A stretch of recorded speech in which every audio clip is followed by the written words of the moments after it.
Hello friends, Aman Gupta mathematics and physics classes में आपका स्वागत है। आज मैं पुनः आपके सामने एक नए टॉपिक के साथ उपस्थित हुआ हूं। उम्मीद करता हूं कि आपको आज का यह मेरा वीडियो बहुत अच्छा लगेगा। स्टूडेंट्स, मेरे वीडियो को अंत तक देखिएगा ताकि आपको बताए गए समस्त टॉपिक पूर्ण रूप से याद हो जाए, समझ में आ जाए, मेरे वीडियो बनाने का जो मुख्य उद्देश्य है वो पूरा हो जाए। स्टूडेंट्स, आज का जो हमारा टॉपिक है वो भौतिक विषय के लिए या फिजिक्स के लिए बहुत महत्वपूर्ण और आने वाले चैप्टरों की नज़रिया से भी बहुत इम्पॉर्टेंट महत्वपूर्ण टॉपिक है। स्टूडेंट्स, जैसा कि आपके सामने है conductor, insulator, free charges, bound charges, dielectrics, ये 5 टॉपिक के बारे में हम चर्चा करेंगे और तत्पश्चात हम कुछ प्रश्नों का हल आपको इसी मंच से, इसी चैनल के माध्यम से बताएंगे। स्टूडेंट, सबसे पहला टॉपिक है हमारा कंडक्टर।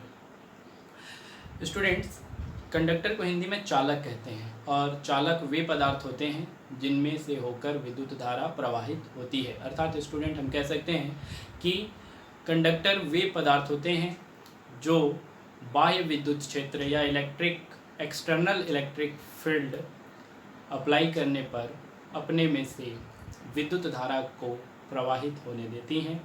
ऐसे पदार्थों को चालक कहा जाता है। दूसरा है स्टूडेंट, चालक का उदाहरण बता सकते हैं स्टूडेंट्स, जैसे iron, Chamba, copper, zinc etcetera. दूसरा टॉपिक है स्टूडेंट हमारा इंसुलेटर अर्थात कुचालक। कुचालक वे पदार्थ होते हैं जो विद्युत धारा के प्रवाह को रोक देते हैं, अर्थात विद्युत धारा का प्रवाह नहीं होने देते। दूसरे शब्दों में हम कह सकते हैं कि कुचालक वे पदार्थ होते हैं जो बाह्य विद्युत क्षेत्र लगाने पर, एक्सटर्नल इलेक्ट्रिक फील्ड अप्लाई करने पर करंट को रोक देते हैं, धारा को रोक देते हैं, अर्थात अपने में से प्रवाहित नहीं होने देते हैं। तो ऐसे पदार्थों को, ऐसे इलेक्ट्रिक सब्सटेंस को ही हम कुचालक कहते हैं। कुचालक में नॉन इलेक्ट्रिक सब्सटेंस भी होते हैं, जैसे लकड़ी, कोयला, प्लास्टिक, अभ्रक इत्यादि। स्टूडेंट्स, फ्री चार्ज और बाउंड चार्ज बताने से पहले मैं आपको इलेक्ट्रोस्टैटिक्स इंडक्शन के बारे में बता दूं, स्थिर विद्युत प्रेरण के बारे में। स्थिर विद्युत प्रेरण जो है वो कहता है स्टूडेंट्स कि यदि किसी आवेशित चालक को किसी अनावेशित विद्युत रोधी चालक के पास लाया जाता है, यदि किसी आवेशित चालक अर्थात चार्ज कंडक्टर को अनावेशित अनचार्ज विद्युत रोधी चालक अर्थात इंसुलेटर सब्सटेंस के पास लाया जाता है या रखा जाता है, तो अनावेशित विद्युत रोधी चालक के बल्कि जो पास का ध्रुव होता है, निकटवर्ती ध्रुव पर विजातीय आवेश कार्य करने लगते हैं और दूरवर्ती सिरे पर या दूरवर्ती ध्रुव पर सजातीय आवेश कार्य करने लगते हैं। अर्थात विजातीय का मतलब कि जो निकट वाला सिरा होगा वहाँ पर एक पर ऋण आवेश तो एक पर धन आवेश कार्य करेगा, और जो दूर वाला सिरा होगा वहाँ पर एक तरफ ऋण धन आवेश तो दूसरे तरफ भी धन आवेश, या पहले तरफ ऋण आवेश तो दूसरे तरफ भी ऋण आवेश, इस प्रकार से कार्य करेंगे। तो इस घटना को इलेक्ट्रोस्टैटिक्स इंडक्शन या स्थिर विद्युत प्रेरण कहते हैं। स्थिर विद्युत प्रेरण के अंतर्गत ही हम बताएंगे स्टूडेंट फ्री चार्ज और बाउंड चार्ज। तो सबसे पहले हम आपको बाउंड चार्ज के बारे में बता देते हैं कि स्थिर विद्युत प्रेरण की क्रिया में चालक के जिस सिरे पर प्रेरित आवेश, इंडक्शन में जो प्रेरित आवेश होती है वो प्रेरित आवेश आकर्षण के कारण बंधा रहता है। आकर्षण के कारण जब बंधा रहता है तो इस प्रकार के आवेश को बद्ध आवेश या बाउंड चार्ज कहते हैं। और जो आवेश, प्रेरित आवेश पृथ्वी से या अन्य चालकों में जाने के लिए, जो इसके अतिरिक्त जो आवेश होते हैं जो पृथ्वी में या किसी अन्य चालक में जाने के लिए फ्री रहते हैं, स्वतंत्र होते हैं, ऐसे चालकों को फ्री चार्ज या मुक्त आवेश कहा जाता है। अब स्टूडेंट्स हमारे पास बचा डाइलेक्ट्रिक, परावैद्युत। तो परावैद्युत वे पदार्थ होते हैं जो अपने में से विद्युत प्रवाहित नहीं होने देते, परंतु विद्युत प्रभाव को प्रदर्शित करते हैं।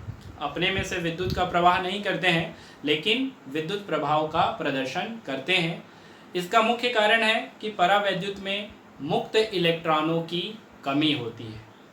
परावैद्युत दो प्रकार की होती है, एक पोलर परावैद्युत या ध्रुवीय परावैद्युत और दूसरा नॉन पोलर डाइलेक्ट्रिक अर्थात अध्रुवीय परावैद्युत। पोलर परावैद्युत की परिभाषा मैं आपको बता दूं कि ध्रुवीय परावैद्युत वे पदार्थ होते हैं जिनके अणुओं के धनावेशों के केंद्र या धनावेशों का केंद्र जो होता है वो ऋण आवेशों के केंद्र के संपाती नहीं होता। मतलब पोलर डाइलेक्ट्रिक में अणुओं के धनावेश का केंद्र और ऋण आवेश का केंद्र एक दूसरे के संपाती नहीं होता है, और अध्रुवीय परावैद्युत में या नॉन पोलर डाइलेक्ट्रिक में धनावेशित केंद्रों का केंद्र या आवेशों का धनावेशों का केंद्र और ऋण आवेशों का केंद्र समपाती होता है। कह सकते हैं स्टूडेंट कि अणुओं के धनावेशों का केंद्र और ऋणावेशों के केंद्र समपाती होते हैं। तो इस प्रकार के पोलर को नॉन पोलर या अध्रुवीय परावैद्युत कहते हैं। स्टूडेंट्स, इसी के साथ हम आपको कुछ प्रश्नों की दुनिया में ले चलते हैं। जैसे हमारे पास एक प्रश्न है कि चिड़िया खुली उच्च शक्ति विद्युत लाइन पर बैठती है तो उसे कुछ नहीं होता, किंतु जब जमीन पर खड़ा व्यक्ति उसे छू लेता है तो उसे गहरा शॉक मीन्स झटका लगता है, क्यों? तो स्टूडेंट्स, इसके बारे में मैं आपको बता दूं कि जब चिड़िया खुली उच्च शक्ति विद्युत लाइन पर बैठती है तो चिड़िया और पृथ्वी के बीच विद्युत परिपथ पूरा नहीं हो पाता है। चिड़िया और पृथ्वी के बीच विद्युत परिपथ पूरा नहीं हो पाता है, इसलिए चिड़िया को करंट नहीं लगता, झटका नहीं मारता। परंतु जमीन पर खड़ा व्यक्ति जैसे ही किसी भी वायर को छूता है या टच करता है तो उस वायर और पृथ्वी के बीच जो कनेक्शन है, जो विद्युत परिपथ है, वो पूरा हो जाता है और धारा का प्रवाह व्यक्ति से होकर जमीन में जाने लगता है, जिससे व्यक्ति को झटका लगता है या करंट लगता है। अगला सवाल है स्टूडेंट्स कि सामान्य रबर विद्युत रोधी होते हैं किंतु वायुयान के टायर कुछ चालक बनाए जाते हैं, क्यों? तो इसका कारण ये है कि वायुयान के लैंडिंग के समय भूमि पर उतरते समय अर्थात टायर और भूमि के मध्य घर्षण के कारण उसके टायर आवेशित हो जाता है। टायर कुछ चालक बनाए जाते हैं, अतः आवेश टायर में न होकर पृथ्वी में या धरती में चला जाता है। इससे आपका वायुयान सुरक्षित लैंडिंग हो जाता है। स्टूडेंट्स, और भी ऐसे सवाल हैं कि एक कार में आप जा रहे हैं और बिजली गिरने वाली हो तो अपने आप को सुरक्षित रखने के लिए आप क्या करेंगे? मतलब किसी कार में आप जा रहे हैं और बिजली गिरने वाली हो तो आप अपने आप को सुरक्षित रखने के लिए क्या करेंगे?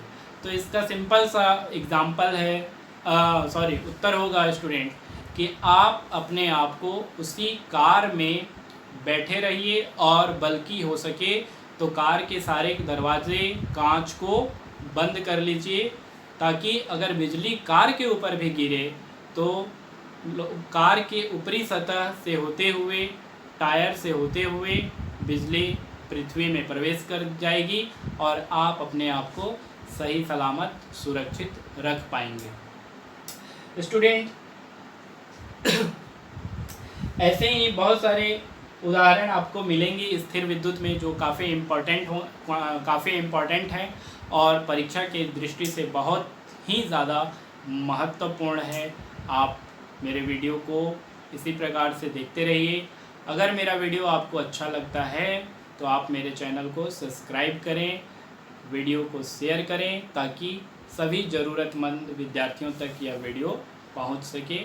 धन्यवाद।